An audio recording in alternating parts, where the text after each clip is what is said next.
청소년 사역단체의 대표가 그 단체의 여학생을 수년 동안 성적으로 유린해왔다는 충격적인 소식을 앞서 잠깐 전해드렸는데요.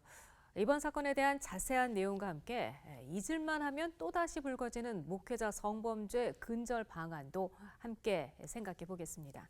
이승규 기자 나와 있습니다. 이 기자, 먼저 네. 이번 사건에 대해서 먼저 정리해 주시겠어요? 네, 이번 사건의 중심에 선 이동현 목사는 라이즈 업 무브먼트라는 청소년 사역 단체의 대표입니다. 라이즈 업 무브먼트는 매해 8월 서울시청 앞 광장에서 라이즈 업 코리아라는 집회를 열어왔고 이동현 대표는 모든 행사에 강사로 참여했습니다. 라이즈 업이 주최하는 모든 행사의 강사는 이동현 대표가 거의 맡아왔는데요. 10,000명 정도의 청소년들이 모이는 집회 스타 목사의 두 얼굴은 성폭행 피해자가 12년 전의 사건에 대해 뉴스엔조이라는 교계 인터넷 매체와 인터뷰를 하면서 알려졌습니다. 예. 보도에 따르면 피해자는 당시 고3 학생이었고 아, 대학생이 되어서도 피해 다녀도 이 목사는 어떻게든 찾아와 설득하고 성적인 유린을 했다는 겁니다. 그게 무려 4년 동안 이어져 왔다는 건데요. 예. 이게 어떻게 가능할까 싶은데요. 이 사실이 알려지면 이 청소년 사역이 타격을 입는다. 너는 시집 가기도 어렵다는 식으로 협박을 하면서 피해자를 옴싹달싹 못하게 했다는 겁니다. 네, 이 보도가 나가고 나서요. 그 단체에 있는 청소년들이 받았을 상처를 생각하면 네. 저도 가슴이 아픈데요. 예, 근데 이동현 목사는 단체직은 사표를 한 상태죠. 네네. 그리고 그 대회 8월 7일로 예정돼 있던 대회도 지금 취소가 된 상태고요. 예, 그렇습니다. 그런데 이동현 목사가 라이즈업 무브먼트 대표직을 사임한 것은 맞는데 후임은 이 이동현 목사의 동생입니다. 아. 그래서 사실 지금 진정성이 의심받고 있는데요. 그러네요. 또 라이즈업 코리아 측 역시 처음에는 다른 청소년들을 위해서 7일 집회를 강행한다고 했다가 여론의 문매를 맞자 마지못해 집회를 취소한 것으로 보입니다. 그렇군요. 그런데 중대형 목회자들, 이 이름만 대면 알만한 목회자들이 이 라이즈 업 무브먼트를 지원을 해왔다는 얘기를 들었어요. 네네. 근데 그분들 입장은 지금 어떻습니까?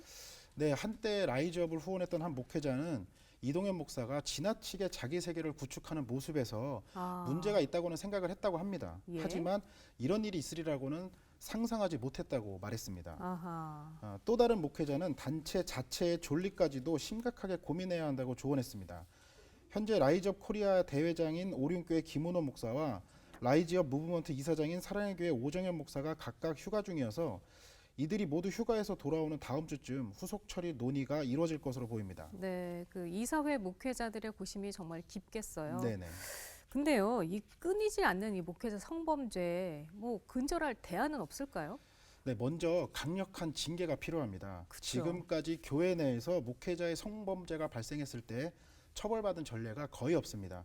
예. 이름이 알려지고 교회가 클수록 교단이든 교회든 세상법이든 처벌을 받은 적이 거의 없다고 보면 되는데요. 예. 전병옥 목사가 좋은 예입니다. 아하, 전병옥 예. 목사는 예장 합동총회로부터 설교 중지 2개월, 공직 정지 2년의 징계를 받았었는데요.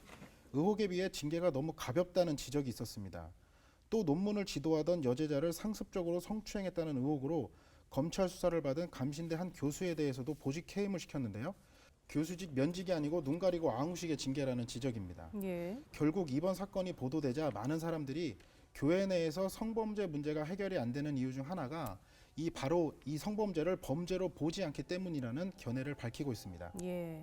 밖에 세상법정으로 나가지 않더라도 어떠한 일들을 했을 경우에는 이제 어떤 처벌들이 있다는 그런 것들이 합의가 되어 있다면, 그렇다면 이렇게 어떤 사적 공간에 숨어 들어가지고 목사님들이 권위를 가지고 여신도들을 위협하는 일은 없지 않을까, 그런 생각이 듭니다. 이번 이동현 목사 사건만 해도 사실 막을 수 있는 기회가 있었지만 각서 하나 받고 이 목사의 말을 믿은 게 이 지경까지 사태를 끌고 온 겁니다.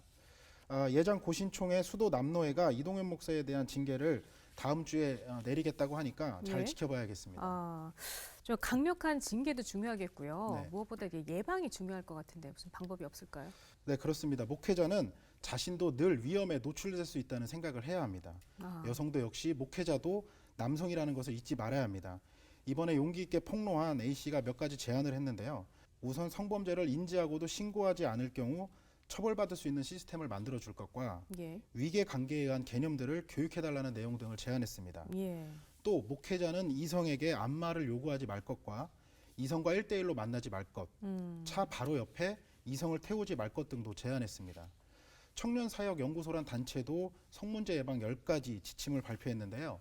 아내 외의 이성은 반드시 뒷자리에 태워라. 네. 죽고 사는 문제가 아니면 밤 11시 이후에는 상담하지 마라. 이성 간 1대1 성경 공부는 하지 마라 등을 제안했습니다. 여성도들도 목회자의 모든 요구에 순종할 것이 아니라 예. 상식적으로 판단할 필요가 있습니다. 남자분이시고 연령이 꽤 높으신 분들조차도 평신도이실 때는 목사님께서 너무 불합리한 이야기를 하셔도 목사님 말씀인데 이런 식으로 생각을 하거든요. 근데 사실 목사님 말씀이 여호와의 말씀이 아니거든요. 목회자들이 먼저 각성해야 합니다. 성범죄를 당한 여성도들에게 왜 사역을 방해하느냐, 성령을 해방하지 말라 등의 말보다 성범죄를 일으킨 목회자들을 비판하는 것이 한국 교회를 교회답게 만드는 일입니다. 네. 그러니까 그 성범죄를 일으킨 목회자에 대한 강력한 징계도 네. 정말 꼭 필요하겠고요. 그런 의미에서 그 다음 주에 있다는 그 노회, 수도 남노회의 노회 처리 결과도 주목해서 지켜봐야 할 것 같습니다. 예, 그렇습니다. 네, 이승규 기자 수고했습니다. 네.